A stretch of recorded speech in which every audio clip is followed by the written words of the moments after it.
Good morning, everybody. Welcome to Let's Build Daily. I'm your host, Chris Carolan. Today, after the past couple of days of starting to build the demo data set, we've got some companies in the system. We've got some contacts in HubSpot. And of course, they're only in there because we want to do business with them. That means we're hoping to help them out with a product or service or experience that we can offer. And instead of, moving forward with just starting to make deals and, hey, we need to quote stuff. So let's just, we're going to start adding all these custom line items and it's kind of all like in the moment.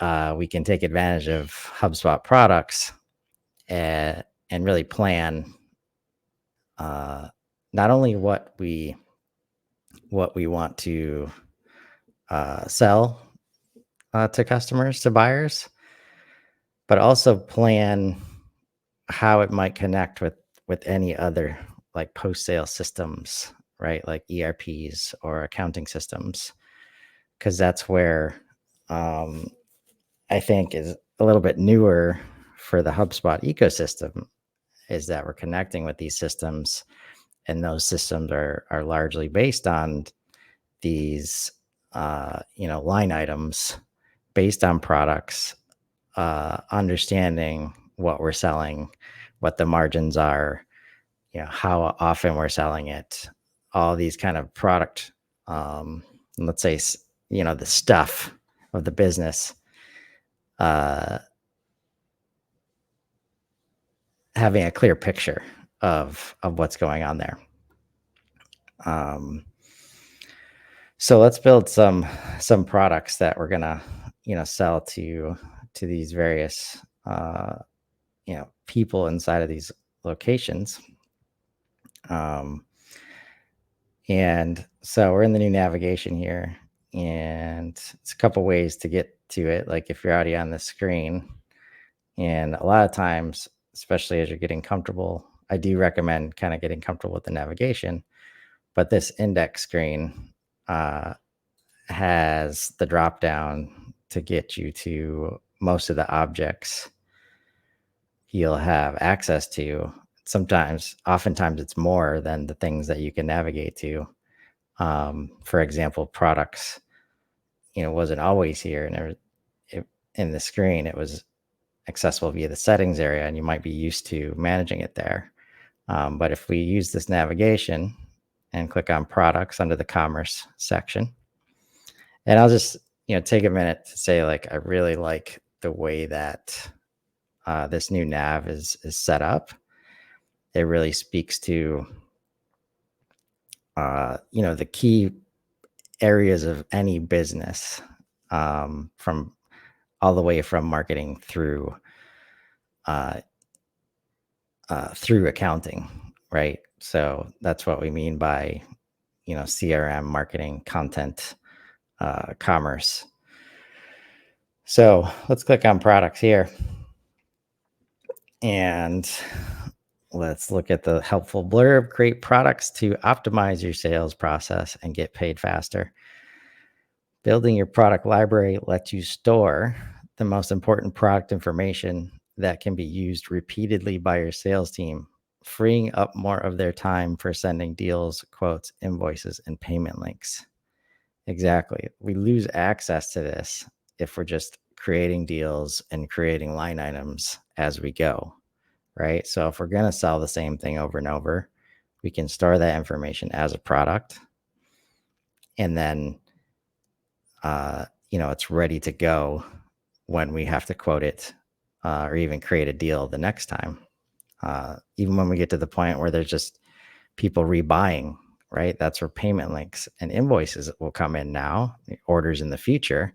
If there's no sales process to be managed and they just want to come in and buy the thing, these are the ways that we can make it easy for them to do that. Even from a subscriptions perspective, it's a planned event, right? So because of the previous infrastructure, or because of the traditional infrastructure of HubSpot, all of that has been run out of deals. So in situations where a deal might not make sense because there's no sales to be managed, there's no deal to be managed, there's no process, right? We've been forced to create closed won deals right out of the gate just to get the transaction started, and we're moving towards not having to do that. And the product library is going to play a big role there. So as we create the product, if we click on the big orange button, and almost in any screen, if you're trying to figure out what you need to do next, look for the big orange button. So staying true to our theme of the Final Fantasy series, Final Fantasy VII Rebirth is fresh in my mind. So I'm going to use that for some inspiration, and we'll start with the Buster Sword.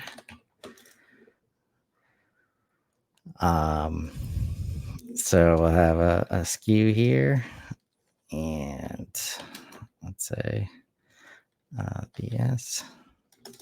Let's say FF7R BS, and the sword for cloud that has 2 materia slots. Product type. A part of any accounting based system, it's, do we stock this? Is it a hard good that we don't stock, or is it just a service? So this one, we're gonna say we usually keep this in inventory. If we have an image for the product, and this is where, as you start to plan how you want to present and how you want to manage your customer experience. And the closer you get to e-commerce, and the closer you get to like emailing about products and services, like putting some thought into what this image could look like, because once it's here, now I can put it on a CMS page on HubSpot very easily. Now I can put it in an email, right? That is either a newsletter about the latest stuff, or it's an upsell, motion for everybody, that has a certain type of product, and most of them are going to upgrade to the next product, right? So we're going to select an image. We can add from URL. So let's just Google, Buster Sword FF7 Rebirth. All right, and we do images, and let's just grab this one. Now, of course, image use as it becomes external,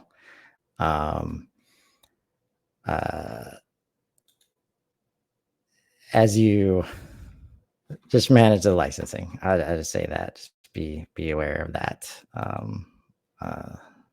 So if it's internal only, maybe you have some more flexibility there. Right, we'll just go ahead and upload. But as you do present things online and try to, make money effectively off of those images, then you'll want to, make sure you have license to use that image. And then URL. So if you have, maybe this is a product page on your e-commerce site or on your website, and you can add the URL there. Unit price, we'll just say $9.95. One-time purchase. Here we have one-time, monthly, quarterly, semi-annually, every 2 years. And this is the cool functionality that, should you choose these things and then sell it, right now, HubSpot is automatically creating a subscription and will automatically, so what that means is now you have this recurring thing that you can change the dates on. You can decide whether you want it to auto pay. And I think you'll be surprised how many customers are willing to do that, just because it's kind of built into how we operate as consumers, in our personal lives. But also, it's just easier. And if they trust you and they trust the product, why do they want to take time reviewing an invoice or sending a new PO, right? So this allows us to think in some new ways about how you're doing business with customers. And as you make this process easier and easier and easier, making it easy to do business with you, goes a long way, right, towards making more money and making customers happier. Honestly, if you're giving them everything that they need out of the product or service you provide. So, yeah, thank you for this prompt, HubSpot. I've not seen this before, but I do want to get paid for this product. We can create a payment link for this product so you can share or sell it anywhere.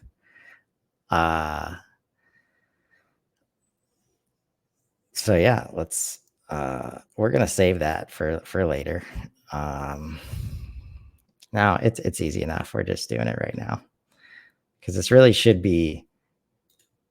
this can be a part of the process of how you build out the product library. If this is a thing that you can sell over and over, and you can offer people in an asynchronous way that doesn't require consulting, right? Creating the payment link and kind of filling out that whole journey right away is definitely, a good way to approach this. And it actually already creates the link, and we can see here. And of course, you can add a lot of properties to these, like, categories. So in this case, it's a piece of equipment. Subcategory it's a weapon, right? Maybe subcategory. And these tiered categories of products, like, probably haven't had to think about it too much in HubSpot, but outside of HubSpot and these accounting systems and these ERP systems, they get super granular on this stuff because it can matter for taxes. It can matter for import export. It can matter for, like, how we service the product, the whole experience after the fact. So that's why, like, these granular product properties, and the reason that if we handle this properly here, right, at this part of the process, now it can align with our external systems, but we can also set it up so on the website we can give the customers or just the activity a chance to speak to the rest of the process, right? We don't have to wait until they pay to now get handed to customer success or order management and ask all the questions that could have been answered previously in the process and maybe were answered in the process. But since we didn't have products built out, we're just adding custom line items to quotes, right? So, and when we're doing things in a custom way, in a manual way, of course, we're going to leave out information that maybe I, as the sales guy, don't think it's relevant for the rest of the process, but it's actually a really important part of the process because it matters how we inventory and how we buy the products later, right? So those are kind of the thoughts as you think about building out the product library. And then again, thinking about the whole experience. So let's say if somebody's going to use this payment link, right? Do we want it to create a new deal? And I think, and it starts out as sales pipeline closed one, right? The only reason you would do this, in my opinion, is for reporting purposes, because historically you've been, because of the way we're structured here, and we're not focused on connecting with external systems, commerce is a new thing. The only way to report on revenue has been through deals. So if somebody's already purchased and they already sent a PO, the only way to represent that in the system is by creating a deal and it's closed one already, right? Uh, and overall, right, this is where orders is coming in. This right now we have invoices, payment links, subscriptions, and I've mentioned this before. I'll mention it again. If you look at the property on a contact or company record that is total revenue, it is only referencing deals. And now we're creating all these other ways to capture revenue. So I believe this will change, or you'll have options here to maybe create some other stuff like an order that will be more appropriate for the situation. Right. So I don't want to manage a deal after I've already received payment. So I'm going to check that box off. On checkout, right? Any next steps or context, right? If we look at this preview, right, we should not assume, and this is largely dependent on what has happened prior to this moment. We should not assume just because they got here, they're going to finish this process, right? In a lot of cases. So if you're,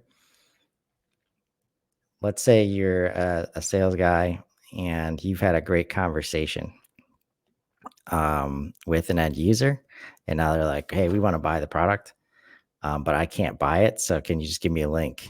Or maybe they don't even tell you they can't buy it. They just ask for the link and you're like, okay, here you go. And then they send it to purchasing and purchasing gets this page, right? With very little information on it, right? It's just like this uncertainty starts to kick in for the human element. So the idea is at checkout, providing next steps, extra context. This is why you can trust us with your, the information that you're about to put on this page. This is what's going to happen next. This is why you do it, right? So things like that will go here. Discount codes. We can, HubSpot has a way to store discount codes, right? And then we can add, other properties like, first name, right? Very easily. And they're adding more and more, functionality here because it's not quite, available. It's not quite where it needs to be in situations where, like a purchase order, somebody wants to just upload, a purchase order as payment, right? We can't pay via the purchase order yet, right? So this is where you get strategic, right? Customers that are willing to pay with credit card and via a payment link, we need to let them do that and not force them through this other PO process just because that serves us, right? When they're ready to go right now, it just takes hours and hours, sometimes days off of the process. So we'll collect billing address and then we can show default confirmation page, redirect to a different page. So if you're familiar with forms and how they work, right, this is a very similar, like, are we sending to a thank you page or, or are we continuing to manage the experience overall effectively, right? So being able to redirect and say, thanks for buying this product. Here's resources related to your purchase. Here's a video about what's going to happen next. Here's a training course, right? This is why doing a lot of this in HubSpot as opposed to other places is powerful because you get all this functionality all over the place and it behaves at least similarly, if not the same, wherever you're doing it, in HubSpot. And that's why HubSpot is the customer experience management platform. And if you can do that, like your life will get better. Customers will give you more money. Customers will be happier. They will refer other people to the business, right? Um, so finishing this off, we've got one-time use. When on, this link can only be paid one time and will turn off after use, right? So maybe we gave a customer a special deal, one-time deal, right? We only want them to use it one time. This is where like there's often some confusion when we say like Amazon like experience and hey, you can just send people payment links and they can make it easy. It doesn't mean you all of a sudden have websites available for anybody and everybody to come in and buy stuff. Right? I think that's a hurdle here because really the quickest time to value with these is if you're in the sales process and somebody tells you they want to buy right now and you can send them a payment link that's specific to them, they're buying right now, right? Instead of sending them somewhere else through some other process where every friction piece of the process has the risk of stopping them from buying because it comes too hard, because they get busy, because they get confused, right? And that's the kind of stuff that not only just adds so much time and effort to the process, it stops the process a lot of times. So when you hear the terms like, sales prevention department, um, right, that's the kind of stuff we're talking about. And this is the difference between a sales process and a buying process. That's the difference between an order process and a buying process. Like sales and orders are for us. Buying is what the customer is trying to do. And we need to try and serve that buying process as much as we can. This does not mean we take every point of friction out of the process. What I just described works for $1,000 products.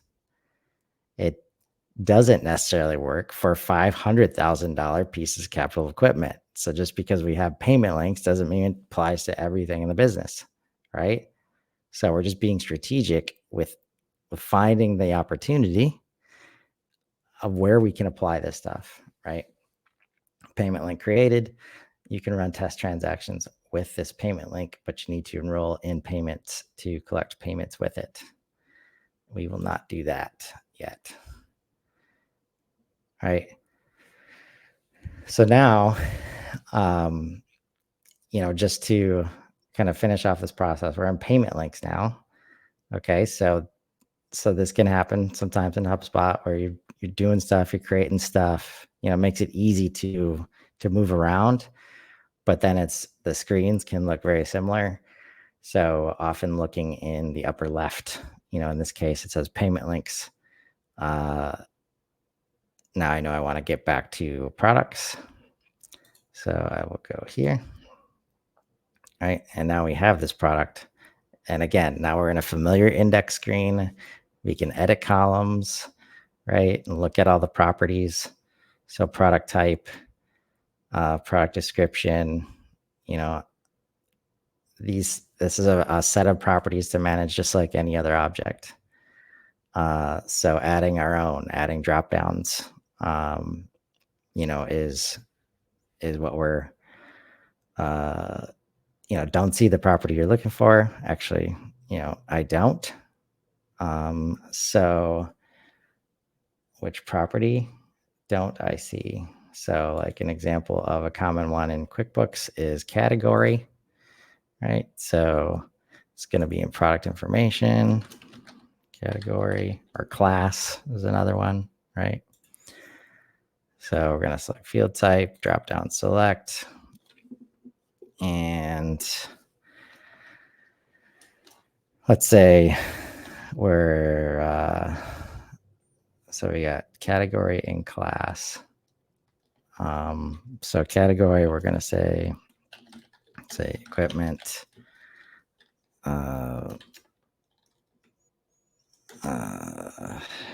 say, items, let's say, magic, because we're selling spells sometimes, right?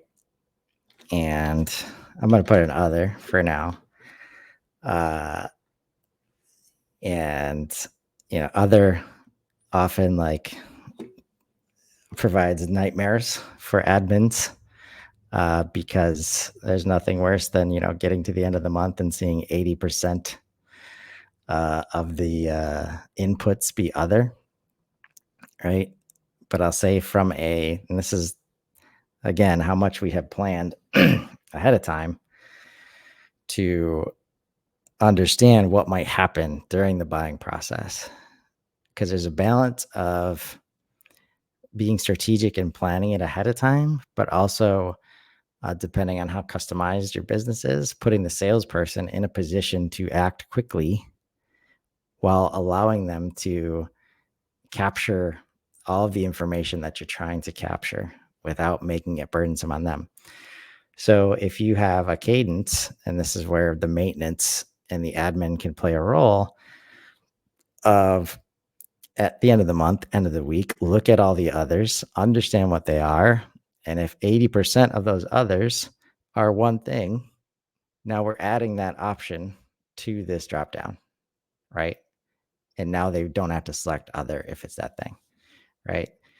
So I think as you're starting, because otherwise what happens is one of two things. Like if this other doesn't exist and the option they need is not one of these three, they will either if it's not required, they won't fill it out. If it is required, they will pick one that doesn't actually describe what's going on, right? So now we have misinformation in our system, right? And that's something you're not going to catch later. And as we start to connect to these other systems, that is going to, at the end of the day, it reduces HubSpot's credibility overall in the eyes of accountants and the eyes of operations managers. And this is why we got to get serious about how we're managing at the product level. Like we're not asking HubSpot to do product management, but it has to